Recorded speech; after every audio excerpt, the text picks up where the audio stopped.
రేపు జగన్మోహన్ రెడ్డి మీ భార్యలు కారు అని చెప్తే గుడ్డిగా నమ్మేసి కట్టుకున్న దాన్ని చెల్లిగా భావించి పెళ్లి సంబంధాలు చూడ్డానికి కూడా వెరవని వెన్నెముకలేని బ్యాచ్ వైసీపీలో తయారైంది.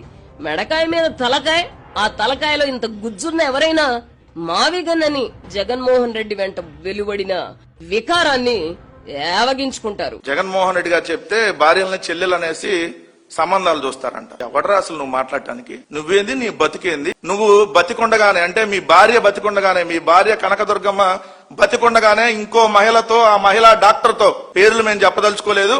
మాకు సమాజంలో ఏదైతే వైఎస్ఆర్ కాంగ్రెస్ పార్టీ అంటే గౌరవం ఉంది, మా మహిళలను గౌరవిస్తాం కాబట్టి ఆ మహిళ పేరు మేము ఈరోజు బయటకు తీసుకురావట్లా. మహిళా డాక్టర్ తో నువ్వు పెట్టుకున్నటువంటి అక్రమ సంబంధం, మీ భార్య కనకదుర్గమ్మ బతికొండగానే నువ్వంట భార్యల గురించి మాట్లాడేది? నీ బతుకు ఎవడకు తెలియదు. నువ్వు ఎక్కడి నుంచి వచ్చావు? ఈ రోజు సైకిల్ మీద పేపర్లు అమ్ముకునేటటువంటి బతుకు నుంచి ఈ రోజు ఫిలిం నగర్ లో 100 కోట్ల రూపాయలు పెట్టి ఏ బ్రోతల పనులు చేస్తే నువ్వు ఈ రోజు ఆ ఆఫీస్ పెట్టావు, కొత్త బిల్డింగ్ కడతా ఉన్నావు. నీ భార్య బతుకుండగానే మహిళా డాక్టర్ తో అక్రమ సంబంధం పెట్టుకొని పెళ్లి గాని పెళ్లి, నువ్వు మరి పెళ్లి చేసుకున్నావో పెళ్లి గాని పెళ్లితో ఉంటున్నావో దానికి సంబంధించి మీ ఇంట్లో గొడవలు జరిగినటువంటి అంశం, నీ దగ్గర పనిచేసేటటువంటి ఒక మహిళా పిఏతో నువ్వు జరిపినటువంటి అక్రమ సంబంధం, దాని మీద DNA టెస్ట్ చేయించాలని చెప్పి అప్పుడు రాజకీయంగా కొంతమంది మాట్లాడి అవన్నీ మేము కూడా రోజు ప్రసారం చేస్తే ఈ తలకాయ తీసుకెళ్లి ఆడబెట్టుకుంటావు. నీ బతుకు ఎవడగా తెలియదు. నువ్వు ఈ రోజు మహిళల గురించి, వైఎస్ఆర్ కాంగ్రెస్ పార్టీ నాయకుల గురించి మాట్లాడుతా ఉన్నావా? మీ కూతురుని అడుగుదామా? ఏమ్మా ఈ మాట్లాడినటువంటి భాష కరెక్టేనా అని చెప్పి నువ్వు వెళ్ళి ఒకసారి అడుగు. ఈ వీడియో చూపించి భార్యలను చెల్లెలగా, చెల్లెలకు సంబంధాలు చూసేలాగా నువ్వు మాట్లాడినటువంటి భాష, నువ్వు ప్రసారం చేసినటువంటిది నీ కూతురుని అడుగుదామా కరెక్టో కాదో? లేదా నువ్వు పెళ్లి చేసుకున్నావో లేదంటే పెళ్లి గాని పెళ్లితో సహజీవనం చేస్తున్నావో శంషాబాద్ ఫామ్ హౌస్ దగ్గర ఆమెనన్నా అడుగుదామా? మరి దీనికి నువ్వు సిద్ధమా? అడుగుదామంటే మేము వస్తాం. మా తరపున, మా పార్టీ తరపున ఒకళ్ళను వాళ్ళిద్దరిని కూర్చోబెట్టి మీ కూతుర్ని, మీ భార్యని కూర్చోబెట్టి ఈ వీడియో చూపించి ఇది కరెక్టేనా అని చెప్పి అడిగితే వాళ్ళన్నా నేను చెప్పు తీసుకొని అంటారేమో. ఒకసారి మరి దానికి సిద్ధమా అని అడుగుతా ఉన్నా. మా కడప భాషలోనే మాడతా. జగన్మోహన్ రెడ్డి గారు చెబితే మా పిల్లలను మేము తారుస్తాము, మా పిల్లలను మేము పరాయి మగోని యొక్క మంచం ఎక్కిస్తాము అని ఈ బడుద్దాయి చెప్పే మాట, ఈ దగుల్బాజ్ చెప్పే మాట, ఇది ప్రజలు గమనించాలా. ఈ రాష్ట్రంలో రాజకీయాలు ఎంత విపరీతమైనటువంటి పోకడకు ప్రయాణిస్తున్నాయి. చంద్రబాబు నాయుడు ఎంత నీతి బాహ్యమైన చర్యలకు ఉసిగొలుపుతున్నాడు. కేవలం జగన్మోహన్ రెడ్డి యొక్క ప్రతిపాదనను పక్కదోవ పట్టించేదానికోసం, మావిగాననే ప్రతిపాదనను పక్కదోవ పట్టించేదానికోసం ఈ మాటలు మాట్లాడిస్తాడు. స్త్రీల యొక్క ఆత్మగౌరవాన్ని వాళ్ళు ఏమనుకుంటున్నారంటే, ప్రజలారా, ఇది వైఎస్ఆర్ కాంగ్రెస్ పార్టీకి సంబంధించినటువంటి ఒక పార్టీకి సంబంధించిన, లేకపోతే ఒక పార్టీకి సంబంధించిన మహిళల యొక్క ఆత్మగౌరవాన్ని వంచడము, అవమానపరచడం అని అనుకుంటున్నారు. కాదు, ఇది ఒక పార్టీకి సంబంధించినటువంటి అవమానం కాదు. ఇది యావత్ ఆంధ్రప్రదేశ్ రాష్ట్రంలో ఉన్న మహిళలందరికీ సంబంధించినటువంటి వ్యవహారం. ఇది అందరి మహిళల యొక్క ఆత్మగౌరవాన్ని అవమానపరచడమే. వైఎస్ఆర్ కాంగ్రెస్ పార్టీలో ఉండే కార్యకర్త దగ్గర నుంచి ప్రధానమైన నాయకుల వరకు మా మగతనాన్ని, మా పౌరుషాన్ని గేలి చేయడమే. నేను అడుగుతా ఉన్నా రాధాకృష్ణ గారిని, నీకు భార్య ఉంది, బిడ్డ ఉంటుంది, చెల్లెలు ఉంటుంది, మాలాగే నీకు కుటుంబం ఉంది. నీవు మాట్లాడినంత అసహ్యకరంగా నేను మాట్లాడలేను, నా చేత కాదు. కానీ నీకైతే పాఠం చెప్పాల్సిన అవసరం అయితే ఉంది. ఇంటికి పోయి ఆ ఎక్కని అడుగు. ఆ ఎక్కనన్నా రాధాకృష్ణ గారు, మీ శ్రీమతి గారిని అడుగు. నాకంటే పెద్దోని ఉంటావు నువ్వు. ఇన్ని సంవత్సరాలు, ఒక 40 ఏళ్ళు మనం పెళ్లి చేసుకొని మన భార్యాభర్తలమై పిల్లలు కానీ పవిత్రంగా ఉన్నాం. చంద్రబాబు నాయుడు నాకు చెప్పినాడు, నువ్వు నా పిల్లం కాదంట, ఈ రోజు నుంచి నువ్వు నా చెల్లెలతో సంబంధం అంట, నీకు వేరే వానితో పెళ్లి చేయమని చెప్పినాడు. మా సార్ చంద్రబాబు నాయుడు సార్ చెప్పినాడు కాబట్టి నాకు తిరిగే లేదు, నేటి నుంచి నేను చెల్లెలుగా భావిస్తానా, ఇదిగో నీకు పరాయి పురుషులతో వివాహం చేస్తానా, ఈ బుద్ధి పెళ్ళి రేపు శోభనం వెళ్ళిపో అని అంటే, నువ్వు అంటే ఆ యొక్క నెట్టుతో కొట్టదు. ఒక బూత్ కిట్టు అనే ఒక విధవ, చిల్లర విధవండి. వాడిని జర్నలిస్ట్ అని అనడం కూడా జర్నలిజం అనే పదాన్ని అగౌరవపరచడమే. నేను ఇన్ని రోజులు ఎప్పుడు కూడా అరే ఒరే వాడు అని వాడిని అనలేదు.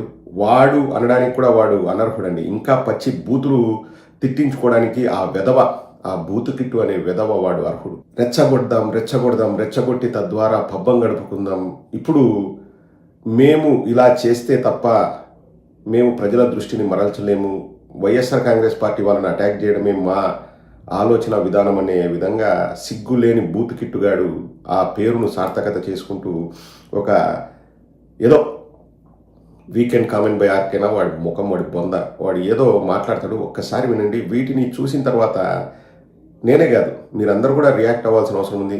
ప్రతి ఒక్క ఆంధ్ర పౌరుడు, ఇక్కడ నేను రాజకీయాల గురించి మాట్లాడలేదండి, పత్రికలపైన గౌరవం ఉన్న ప్రతి ఒక్క ఆంధ్ర పౌరుడు, పత్రికా విలువల్ని కాపాడుకుందామని తాపత్రయపడే ప్రతి ఒక్క విలేకరి కూడా స్పందించాల్సిన అవసరం ఉంది. దీన్ని జర్నలిజం అంటారండి. మిమ్మల్ని అడుగుతున్నాను, ఇంకా అంటే వాళ్ళ స్థాయికి మనం దిగజారి వాళ్ళని తిట్టాలనా, లేకపోతే వాళ్ళపైన మనం ఇటువంటి మాటలతోనే వాళ్ళని అటాక్ చేయాలనా? అసలు ఇక్కడ ఇంట్లో ఆడవాళ్ళ ప్రస్తావన దేనికి వస్తుందండి? అందులోనూ ఆ మాటలు ఒక మహిళ చేత చెప్పిస్తున్నాడు బూతుకిట్టు. వాడు ఒక జర్నలిస్ట్ అండి. మిమ్మల్ని అడుగుతున్నాను, ఆ వెధవ ఒక జర్నలిస్టా? అంటే వీళ్ళ ఉద్దేశం ఏంటంటే, ఇప్పుడు అమరావతి మేము 14,000 రూపాయలు స్క్వేర్ ఫుట్తో మేము కడుతున్నాము అంటే ప్రతి ఒక్కరూ క్లాప్స్ కొట్టాలంటండి.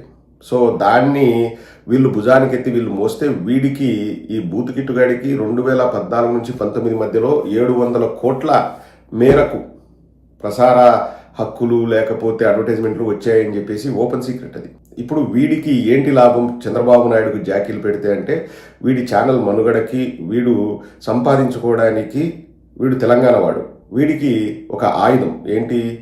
జగన్మోహన్ రెడ్డి గారి పైన విమర్శనాస్త్రాలు సంధిస్తే మాకు డబ్బులు ఇస్తారు. వీడు కానీ, ఈనాడోడు కానీ, లేకపోతే TV5 వాడు కానీ, ఆ మహాన్యూస్ వాడు కానీ, వాడంతా చేసేది ఒకటే పని అండి. కాదు, ఇది జర్నలిజం అండి. వారాంతపు పలుకుల పేరుతో పిచ్చి పలుకులు పలికినటువంటి పిచ్చి కుక్క రాధాకృష్ణ, ఒక మనిషి జన్మ ఎత్తి వేరే వాళ్ళకి ఊడిగం చేస్తూ రాజకీయ వ్యభిచారిగా మారి తన రాజకీయ అవసరం కోసం తను పనిచేస్తున్నటువంటి యజమాని తెలుగుదేశం అధ్యక్షుడు చంద్రబాబు కోసం వైఎస్ఆర్ కాంగ్రెస్ పార్టీ నాయకుల్ని, పార్టీని పదే పదే కించపరుస్తూ రోజు ప్రచురించేటటువంటి వార్తలు కాక మళ్ళీ వారాంతపు పలుకుల పేరుతో గజ్జి పట్టినటువంటి ఈ పిచ్చి కుక్క మా మహిళలని, మా భార్యలని కించపరుస్తూ తను చేసిన వ్యాఖ్యల్ని వెంటనే వెనక్కి తీసుకోవాలా. ఈరోజు శాంతియుతంగా నిరసన తెలియజేస్తున్నాం. మేము కేవలం క్షమాపణ కోరుతున్నాం. నిజంగా మేము దాడి చేయాలనుకుంటే, మేము మా సత్తా ఏంటో చూపించాలనుకుంటే, మా యొక్క వైఎస్ఆర్ కాంగ్రెస్ పార్టీ సత్తా ఏంటో చూపించాలనుకుంటే నువ్వు సరిపోవు రాధాకృష్ణ. పక్క రాష్ట్రంలో తలదాచుకొని పక్క రాష్ట్రంలో ఉన్నటువంటి పార్టీలతో జత కట్టి వైఎస్ఆర్ కాంగ్రెస్ పార్టీ మీద ఎంతంటే అంత మాట్లాడుతున్నావు. తస్మాత్ జాగ్రత్త. నువ్వు మాట్లాడినటువంటి నీ నాలుకతోటి మళ్ళీ నువ్వు సమాధానం చెప్పాలి. పైన నుంచి చూస్తున్నటువంటి వారు కూడా మీ యజమానికి చెప్పండి, ఇది కేవలం వార్నింగ్, ఇది కేవలం సూచన, ఇది సూచన. ఇంకా ఉధృతమైనటువంటి హెచ్చరిక కావాలనుకుంటే, మీకు ఫలితం కావాలనుకుంటే మీరు ఆగండి, లేదా క్షమాపణ చెప్పండి. మీలాగా పక్క పార్టీ కొమ్ముగాయం. మాకున్నది ఒకే జెండా, ఒకే అజెండా. ఇక్కడ ఒక పార్టీ, అక్కడ ఒక పార్టీ. మీ బతుకులు ఇక్కడ కోట్లు పరిగెత్తావు. సామాన్య జర్నలిస్ట్ గా ఉన్న నీకు ఇంత డబ్బు ఎక్కడి నుంచి వచ్చింది? నీ స్థాయి ఎక్కడి నుంచి వచ్చింది? చంద్రబాబుకి ఊడిగా చేసి కుప్పలు తెప్పలుగా అవినీతి సొమ్ముని వెనకేసుకొని ఇవాళ కారు కూతలు కూస్తున్నావు.